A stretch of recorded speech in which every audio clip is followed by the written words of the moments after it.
Mesdames, Messieurs, chers amis, pour la première fois depuis la création de la Société des Amis de Versailles, notre Assemblée Générale se fait à distance. C'est avec regret que nous n'avons pas pu vous accueillir comme nous le faisons traditionnellement à l'Orangerie. Dans les conditions imposées par le législateur face à la pandémie de coronavirus, le Conseil d'administration a choisi de maintenir notre Assemblée Générale pour approuver les comptes de 2019 et le budget de 2020 dans les meilleurs délais. Je vous remercie pour les nombreux pouvoirs qui nous sont parvenus et pour votre confiance. Dès que cela sera possible, nous organiserons une rencontre conviviale au château où chacun pourra venir assister à la présentation des dernières acquisitions par la conservation, comme cela se faisait traditionnellement au moment de l'Assemblée générale. Chers amis, vous avez lu ou vous pourrez lire le rapport moral 2019. Que retiendrons-nous donc de cette année ? Tout d'abord, la contribution de votre société à l'enrichissement des collections du château a été importante, notamment par l'acquisition de l'adorable portrait de la petite fille de Madame de Pompadour, Alexandrine, peinte par François Boucher. Je remercie à cette occasion la générosité des 90 donateurs et la Fondation du patrimoine pour notre partenariat. Ensuite, la salle des gardes de la Reine a pu être redécouverte par le public, magnifiquement restaurée grâce à une cinquantaine de donateurs et grâce aux legs de Madame Yvonne Fortin et de Monsieur Lucien Baudet. En 2019, nous avons bénéficié de plusieurs mécénats exemplaires de la part d'entreprises et de fondations. Amiral Gestion, Crédit Agricole Indo-Suez, Lazare Frères Gestion, ainsi que la Fondation Obélisque et la Fondation Lamarck. Merci à ces mécènes pour leur soutien précieux et leur engagement à nos côtés. Enfin, 2019 a été une année importante pour la consolidation de nos efforts en vue de créer les générations d'amis de demain.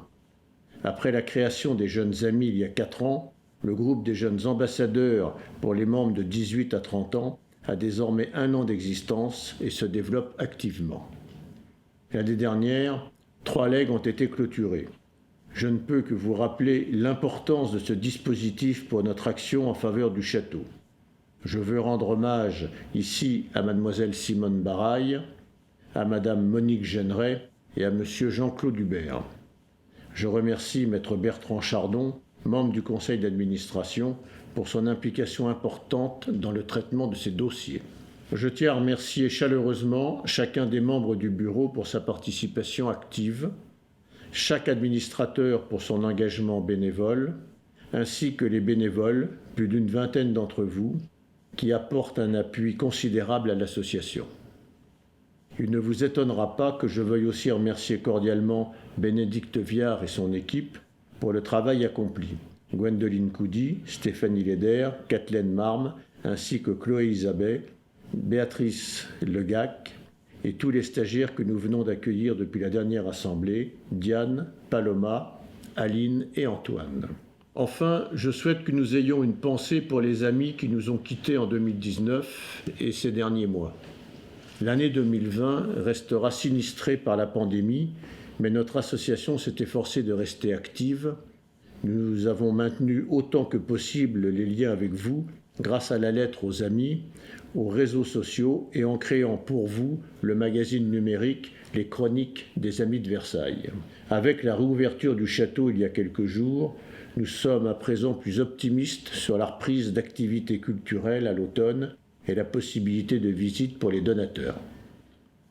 Malgré le confinement, un livre aux armes de Marie-Antoinette a pu rejoindre ces dernières semaines la bibliothèque de la Reine et 2 documents du XIXe siècle ont été donnés aux archives.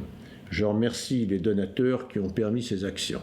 Du côté des restaurations, 2020 sera la première année du chantier de la restauration de la bibliothèque du Dauphin. Nous nous réjouissons déjà à la perspective de redécouvrir en 2021 cet espace intime dont le décor à la manière du Vernis Martin en fait une pièce unique et précieuse. Face au temps prochain qui s'annonce difficile, le château aura besoin de l'engagement massif de ses amis et je compte sur chacun de vous pour aider notre association à poursuivre ses missions et développer ses actions au bénéfice du château. Merci à tous et à bientôt au château.